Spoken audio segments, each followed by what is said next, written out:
would fall over. Yet, videos of the collapse of Building 7 show a fairly symmetrical fall. How do we make sense of this? If the buildings had come down by fire, we would have seen a more natural progression of collapse. And clearly a more asymmetrical pattern should have been present. The symmetry is the smoking gun. It cannot happen that when you have asymmetric damage, you will get a perfectly symmetrical collapse. The exterior columns on the outside as well as on the inside at the bottom would have to be severed almost at the same time. I worked for Controlled Demolition Incorporated, CDI, the top-rated explosive demolition firm in the world. What I saw, it was a classic implosion. The center of the core, the penthouse area, starts to move first, and then the building follows along with it. That's another indicator that this NIST report is very suspect. When it's all finished, the outside walls are piled one on top of the other right in the middle of the building. Just like a house of cards if it were coming down. According to NIST, the failure occurred at column 79 on level 12. This means basically they're talking about a single columnar collapse or failure that resulted in a total collapse of the building. That just does not make any sense.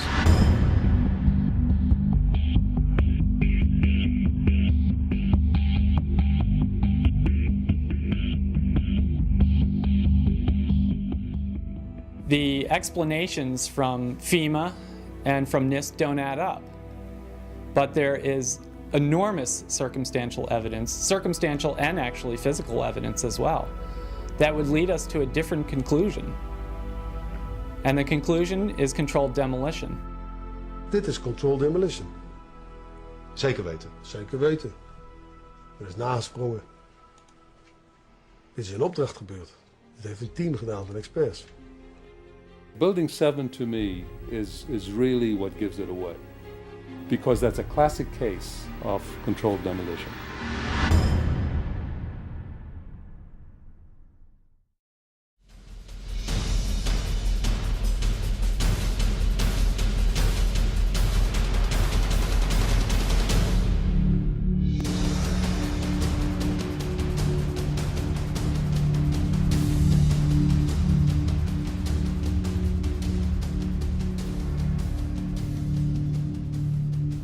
This is the original site of the World Trade Center Twin Towers.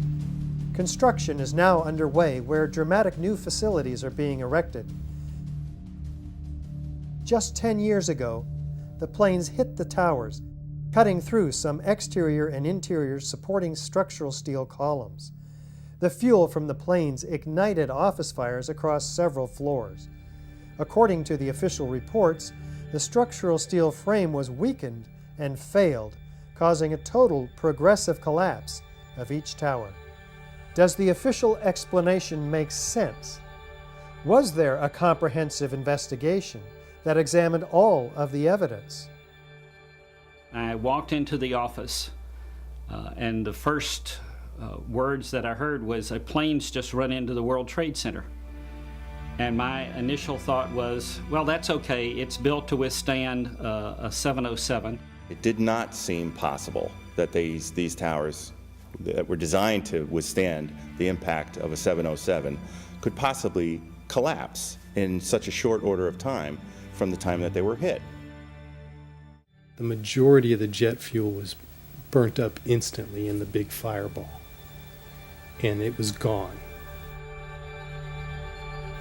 The fires that were left were office furnishings and carpet and things like that.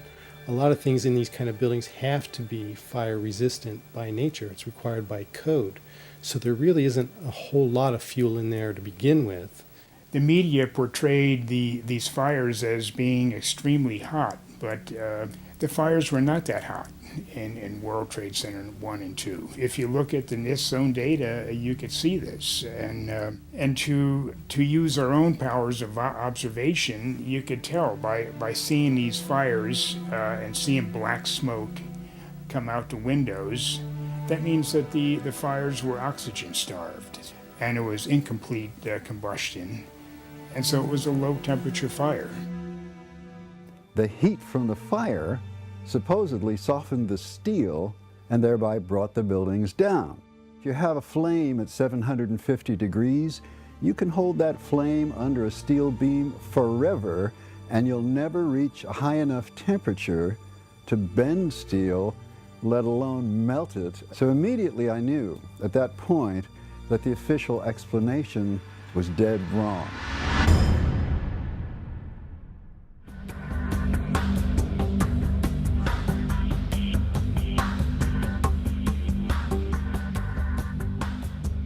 Rather than a slow groaning collapse that we might anticipate, the Twin Towers show in the videos a very rapid, sudden onset of destruction.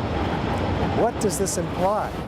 This claimed that the upper section of each of the towers crushed the lower section.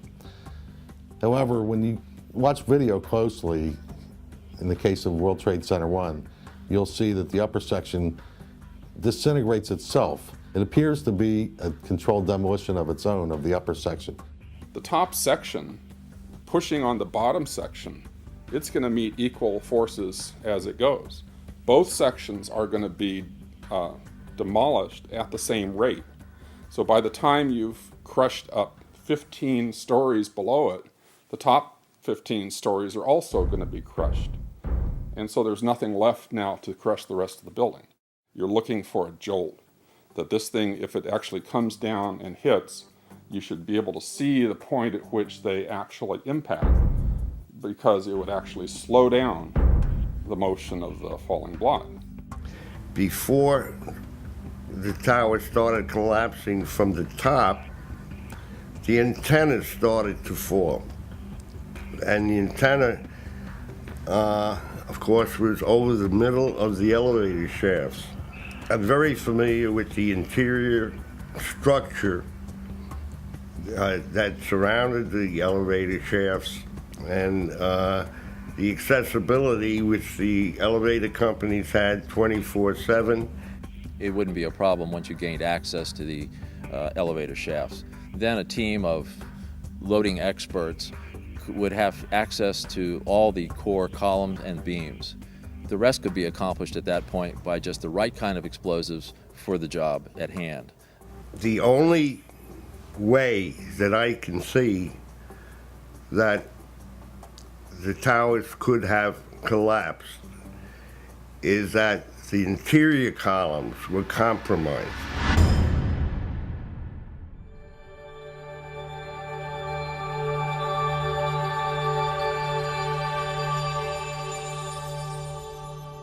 Over 100 first responders reported sounds of explosions and flashes of light at the onset of destruction of both towers. These were not discussed in the NIST report. What did these eyewitnesses actually see and hear? As we were getting our gear on and making our way to the stairway, there was a heavy-duty explosion inside the lobby. We stuck on the stairs for a while. We finally got down to the lobby. Then we get to the lobby, it was this big explosion. There were numerous secondary explosions taking place in that building. There were continuous explosions. Floor by floor, instead of popping out. It was if they had detonated. If they were planned to take down a building. Boom, boom, boom, boom, boom, boom, boom. And it just started going pop. It just started going boom, boom, boom, boom, boom. And he goes, how fast? I go like firecrackers. They're reporting exactly what I would expect. You're hearing boom, boom, boom, boom, boom, waves of explosions going off, not one massive big boom. There's so many videos of witnesses from that day that report explosions. There's radio transmissions from the FDNY. We have the transcripts that were recorded, back in 2001 of all these firefighters and first responders reporting explosions. This testimony should have caused the presumption that there was a good chance explosive residue would be found and justified testing for it, rather than the opposite. It doesn't look like a collapse. It's like a huge mushrooming, billowing kind of an event. That whole thing looks nothing like a building falling down. It's a building being blown up. That's what the physics shows. Yet they refuse to consider the possibility that explosives or some other form of demolition device could have been used to cause the collapses of the towers. And the fact that controlled demolition is consistent with all the available technical evidence. And the response to that request for correction is NIST simply saying they're unable to provide a full explanation for the total collapse, even though that was their task given to them by Congress.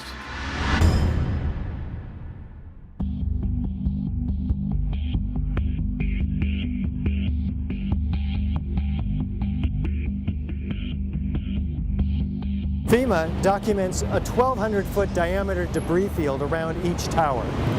Videos show multi-ton steel sections of hundreds of individual steel pieces ejecting out of the towers at 60 miles an hour for a distance of 600 feet. They also show clouds of debris pulverized in mid-air and isolated explosive ejections as many as 60 stories below the so-called crush zone. Videos also show the near total destruction of both towers. What does all this tell us about the forces and energies involved in the destruction? Large multi-ton beams were hurled hundreds of yards laterally. Gravity works vertically, not laterally.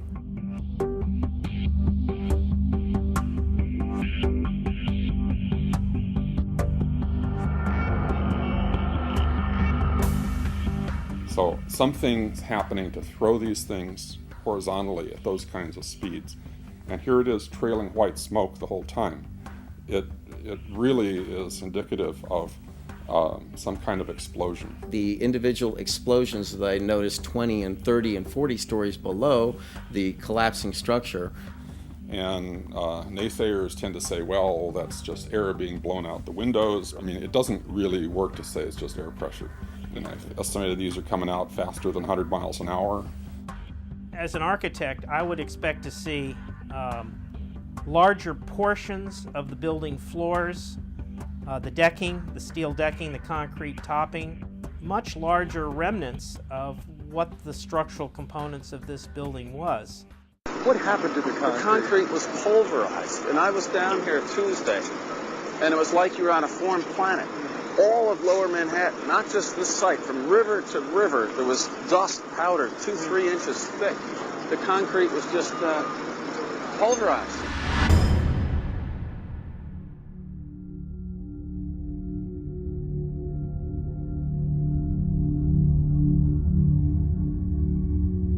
In its report on World Trade Center 7, which came out in May of 2002, FEMA documents in Appendix C steel that has been melted and even partially evaporated, resembling Swiss cheese. What are we to make of this? I'd like to know why NIST excluded the evidence of melting steel. Why is this not included? Why is this forensic evidence not being included in the report?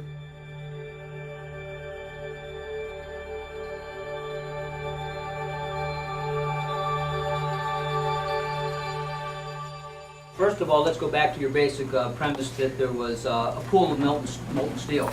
I know of absolutely nobody, and no eyewitness who said so, nobody who's produced it. You'd get down below and you'd see molten steel running down the channel rails. Like you're in a foundry. Yeah, like lava. Like it was lava from a volcano. Actually melted beams where it was molten steel that was being dug out. Underground, it was still so hot that molten metal dripped down the sides of a wall. It's this fused element of steel, molten steel and concrete and all of these things all fused by the heat into one single element. And they pulled off a big block of concrete, and there was like a little river of steel flowing.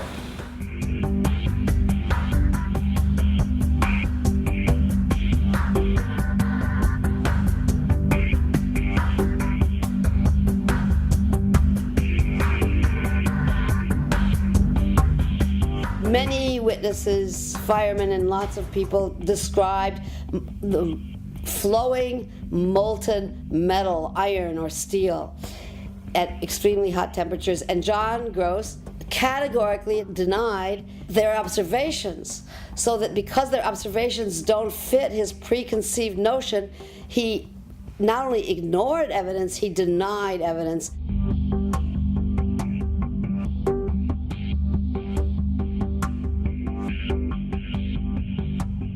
In an office fire, you can